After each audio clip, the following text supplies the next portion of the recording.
സാഹിത്യോത്സവ് കുട്ടികളുടെ പരിപാടി. പാടുന്നതും പറയുന്നതും വരക്കുന്നതും രചിക്കുന്നതും അവർ. കേവലം 1-2 മാസത്തെ ആവേശം. ഇതിലപ്പുറം എന്തു നേടാൻ? ഇതുകൊണ്ട് കുട്ടികളുടെ ഭാവിക്ക് എന്തു മെച്ചം എന്നൊക്കെ ആലോചിച്ച് നിരുത്സാഹത്തിന്റെ നീരസഭാവം കാട്ടുന്നവർക്ക് ചിന്തിക്കാൻ ചിലതു ബാക്കി വച്ചാണ് 23ാമത് സാഹിത്യോത്സവ് നീലക്കുറിഞ്ഞിയുടെ നാട്ടിൽ നിന്നും ചുരമിറങ്ങുന്നത്. വിശുദ്ധ ഹറമുകളിൽ ഹജ്ജിന്റെ കർമ്മങ്ങളിൽ നിരതരായ, പകലിരവുകളിൽ ഇലാഹി സ്മരണകളാൽ സ്ഫുടം ചെയ്ത മനസ്സുകളിൽ ഉറ്റവരുടെയും ഉടയവരുടെയും സാമീപ്യം കൊതിക്കാത്തവരാരാണ്? ഇവിടെയാണ് 7.5 ദശകം പിന്നിടുന്ന വാർദ്ധക്യദശയിലും ഒരു മഹാമനീഷി ഓടിയെത്തുകയാണ്.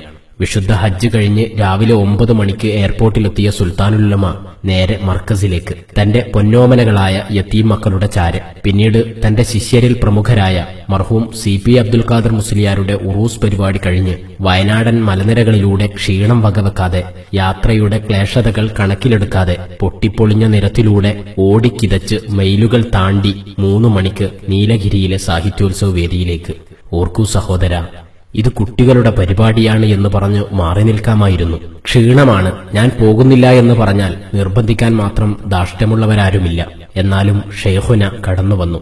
സാഹിത്യോത്സവ വേദികളിലെ താളാത്മക ഗാനങ്ങളിൽ തളരിതമാകാനല്ല, തക്ബീർ ധ്വനികളിൽ ആവേശത്തിര തല്ലാനല്ല, ജില്ലകൾ തമ്മിലുള്ള മത്സരങ്ങളെ ഊതിവീർപ്പിക്കാനല്ല, മറിച്ച് പ്രവർത്തകർ അത് കുട്ടികളാണെങ്കിലും മനസ്സറിഞ്ഞ പ്രോത്സാഹനം നേതൃദൌത്യമാണെന്നുള്ള തിരിച്ചറിവാണ് ഈ സാഹസികതയുടെ ഉൾപ്രേരകം. പ്രിയ പ്രവർത്തകരെ, ഇതിന് പകരം നൽകാൻ നമ്മുടെ കരങ്ങളിലൊന്നുമില്ല. വിഷയങ്ങൾ നാം ഏറ്റെടുത്ത് ചെയ്ത് ഉസ്താദിനെ വിശ്രമിക്കാൻ വിടാമെന്ന് കരുതിയാൽ കാര്യം നടക്കുകയുമില്ല. നമുക്കൊന്നേ ചെയ്യാനുള്ളൂ, അതേ കഴിയുകയുമുള്ളൂ. ആഫിയത്തുള്ള ദീർഘായുസ് നൽകണേ അല്ലാ എന്ന കരളറിഞ്ഞ ദുആവ് മാത്രം.